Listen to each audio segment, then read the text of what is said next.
George Kittle joins us now, the guy who was doing the pushing. I wish he would push him like that every single day. He just manhandles I'll do me. it at the end of this. I need to hire you to follow me around. Anytime he tries to touch me, you just kick his ass. I That's like fine. doing like in just the middle of the show, go like that every now and then. That's fine. And it's just, it feels I'll do good. it back to you. That's good. George, how are you? Let's see. I'm fabulous, actually. I'm in New Orleans for the Super Bowl. Not playing it, which, is a little disappointing, but made it out of the season healthy, and that's a lot of good things for me. That's all I really care about. And let me tell you, I noticed late in the year, you still bring it like you always have. And you got that passion. And this is no bullshit. I was telling somebody this week, I would want a George Kittle on my team because you're the guy that lights the fuse. You're the guy that's got the energy. You're the guy that gets people up. You're the guy that makes a difference, that intangible difference, because there's going to be guys that are just kind of, but you come along and it gives everybody a boost. I try my best to do that. I mean, every day I wake up and I drive into work and my office building is Levi Stadium. Like, pinch me, man. So I have nothing to complain about. Yes, the season didn't go our way. We didn't win enough games. We didn't go to the playoffs. We're not in the Super Bowl, but I'm playing football. I absolutely love doing it. I love my team. We had a lot of injuries this year, but we'll get through that stuff. We'll bounce back from that, and I think the extra month of the offseason is going to be really beneficial to our team. Right. Getting away from it, I think that'll be good for everybody. Coaching staff included. It just felt like 2020 all over again. Just like shit happens year. Like you can't reload every single year. You're going to have injuries. You're going to have things that happen, and you're going to be on the wrong side of the playoff line. Chiefs have done it. I just we haven't figured out that formula yet. I think we're trying to figure that out, but I think we will, and I think we're going to bounce back. Like I said, I think that month extra off, being away from everything, a little extra time is going to be great for everybody, and it's excited kind of what we do free agency in the draft, and signing some guys. It'll be cool. What was the point of the year where you were like, all right, the magic's not here? It's just we're not quite the same. I know you're going to fight and keep playing hard. I got the schedule here in front of you. Was there a game that jumped out to you that you felt like man, that was a moment where I knew we were in trouble? Losing 2 division games basically back-to-back to the Rams and Cardinals early, you're kind of like, woof, because, we'd won the division the year before. I think we were 5-1 in the division. The only game we lost last year was in the last game of the season when none of our starters played. Nobody played. So I think that was kind of you're like, all right, this is going to be a little bit harder. So it was that early in the year? Well, just the ball's not bouncing our way right now. We have to be very clean. We have to figure this out. And then, we had a good game on Thursday Night Football against the Seahawks. Dropped against the Chiefs, had a great game versus the Cowboys.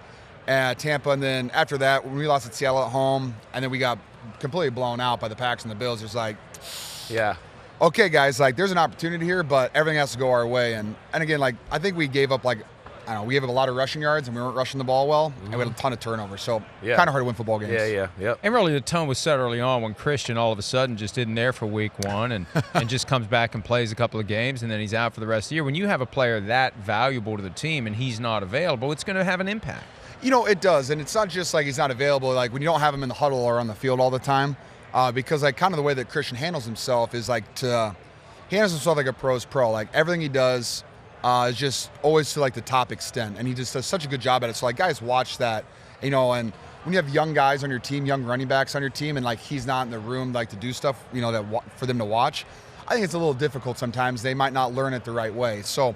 And our coach does everything he can to teach them, but when you have a pro to watch, it makes it easier to transition to the NFL. So we miss him in that regard, but he's an amazing football player. Our offense, whether it goes through him, whether it goes through me in the run game, however it is, I thoroughly enjoy blocking for Christian, and so I missed him this year. Yes, I did. Are you ever going to cut your hair?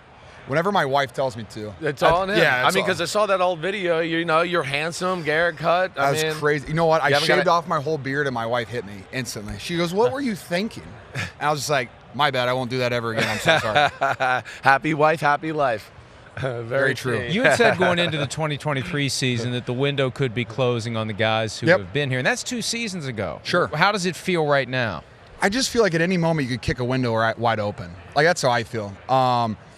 Sure, you need good players on your team. Yeah, but you can find good players anywhere. And when you still have Nick Bosa under contract, Fred Warner under contract, Christian McCaffrey under contract, Trent Williams, there's still plenty of talent on this roster. Brandon Ayuk, he tore his ACL, but he'll be back. You see guys bounce back from ACLs all the time. It's not that. Yeah. It's just a long injury. It's not a serious injury anymore, though.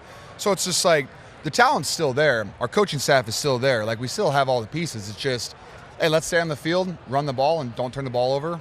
And I think that's a recipe for success. You think we're in the golden era of tight ends? Ooh, all time? It does seem like there's a lot of good ones out here right now, right? I mean, I would just say I feel like more tight ends. It could be a fantasy football thing too because everybody's aware of everybody because of fantasy football. But like, there's so many really, really good tight ends on so many teams, and so I think we might be trending towards that. Right. I mean, you got anywhere from Travis to Brock Bowers, Sam Laporta, Dallas Goedert, phenomenal. Mark Andrews, great tight end. Like, there's all these really good tight ends all over the field, and it's kind of fun to see that. So yes, I think we're trending toward that direction. Yeah, it's amazing. I feel like almost every team's got a guy where back in the old days they were kind of rare, and you're like every team's got a guy now that you're 3rd and 5, we can go to the tight end, he'll make it happen. I will say too, it's like for the last 6, 7 Super Bowls, you look at the tight ends that are on the roster, all the Super Bowl teams. They've all had a really, really good tight end. Very and the true. teams that have won it have all had an all-pro tight Gronk, end. Kelsey, whatever. Yeah, they've had fantastic tight ends. And so it's just like, hey, maybe spend money on 1 or 2 really, really good tight ends, save some money on a wide receiver, and feed the tights. Right. George, what does it mean to have Robert Saleh back running the defense? Ooh, I haven't got a chance to talk to him yet, but I do know that Saleh brings the juice. And that is one thing I'm really excited about because, the past couple of years, when you watch the 49ers defense, you see Nick Bosa, Fred Warner, Dre Greenlaw, Hufanga, you see the energy, it pops on the film. You see him flying around, hitting people, you see that pop. And I think Saleh's going to bring that back because I think that was one of we had a lot of guys down in defense this year, so you kind of lose that energy. But I think he's going to bring that back, and I think it's going to be a great season for our defense. Before you pitch Little Caesars and pizza. Right, that's what we do. Okay. Drinky, smoky, pizza. That's our, okay. That's what we do more or less. But before we do that, any good stories about my friend Kyle Shanahan down there this year? Anything he did crazy that you think you could share? That I could share? Oh, dear. He seems more stressed this year on the sideline than I've ever seen him as a friend that evaluates him and his emotions. His hair got long. Man, I mean, did your wife tell him to grow his hair out too? She wanted him to keep his. I remember at McCaffrey's wedding this past season. With the mustache? With the mustache and the hair. Mandy wanted him to grow a complete mullet for the whole season. So that was a very exciting thing. We all tried to convince him to keep it. I was telling him not to, no. I wanted him to keep I wanted to bring the mustache back. Oh, my gosh. I literally was like, dude, if you go into training camp with that mustache, that's all anybody's going to talk about. I know. You're going to be the distraction. Exactly, and that's a good thing. You like that? I love that. All right, tell us about Little Caesars. Give us the pitch. Give us the pitch? We don't need to be sold. They do, but we don't. No, you need to be sold on this. Say hi to your guy. Hey, it's Oh, dude, you're selling protein. He'll be up here next. Keeping the seat warm. Oh, my goodness. You stand out in yellow, man. Goodness gracious. Let's see. Pizza. Well, in my commercial, everyone told me that, anybody but me, I don't get the pizza. I get the crazy bites now, the crazy puffs. I'm very excited about this. Our new flavor has bacon in it. Oh, wow. Oh. And I will say, I love those too. I did not try these until after I was a Little Caesars athlete. And then they sponsored our Halloween party this year. And they were gone within 5 minutes. The entire team just destroyed these. These things are fantastic. I love eating these. And Little Caesars is the proud sponsor of the Super Bowl 59 down here in New Orleans with the NFL. Tell them. I mean, they sponsored our podcast all year. All year. So we would read it out, and then he started going to the store. I started going to Little Caesars for Thursday Night Football. And going, I'm going to get those. Things are so I'd get wings and I'd get crazy puffs. They're and so I would good. destroy them in the first 5 minutes of the game. Oh, man. They're so good. Yeah, they're awesome. I haven't tried one yet. I'm going to do it eventually. It's a little early right now for pizza. Is I it can't too do early it. for a beer Not or for a me. pizza? Not for me. Both, actually. I can't do both. I can't do either. You're such a quarterback, dude. You're such a quarterback. Hey, check your crystal ball. It might be in with the crazy puffs. I don't know where it is. I'll check. But what happens with Brock this offseason? They going to sign him to a long-term contract or are they going to wait a year? Is he up for a contract? He's up. Yeah, that's good. Holy That's cow. good, yeah. Breaking news. I had no idea. How did he improve this year? One of my favorite things about Brock this year of improvement, he was very vocal on the field, which is he's 24 years old, right? So he got the reins, or 25, something like that. But he got the reins when he was 22 years old. And for him, to be vocal on the field now, because usually, when you see a wide receiver, misses his landmark or goes too far downfield, Kyle Shanahan's the one yelling at him. The wide receiver coach is the one yelling at him. Now it's Brock. And he does that during the game. And it's not in a disrespectful way. It's hey, man, you're screwing me. So, you need to figure it out so I can get you the ball and the timing of the play, because that's Coach Shanahan's offense. It's all time, and it's width, steps, all that type of stuff. And so when a receiver or tight end messes that up, he's on them, and I really appreciate that about Brock. And it's not in a disrespectful way, but it's coming from like I need you to be on your stuff so we can win football games. Yeah. And you need that coming from somebody on the field. It can't just be the coaches. But you need it coming from your quarterback. Right. Like, I can only say so much. I'm a tight end. And, like, while I am this, I'm a hoorah guy. I, like, try to get my best to get the guys going and stuff. When your own quarterback's yelling at you, it kind of makes a switch flip on your head. Right. So I respect that. Hey, get the out of here. We had enough of you. One last question. Who's the one guy on your team that you don't want to mess with?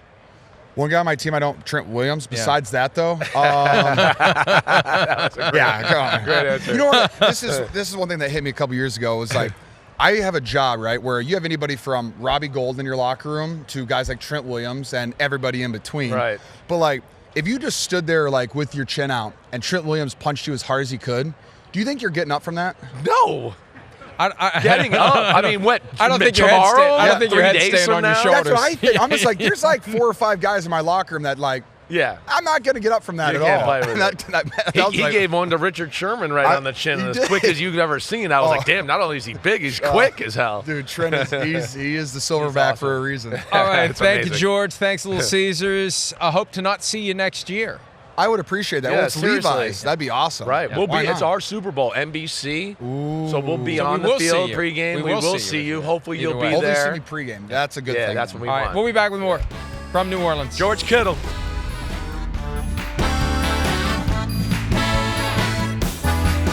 Hi, it's Mike Florio. Thanks for watching PFT on YouTube. Hit subscribe for the latest news and analysis from Pro Football Talk.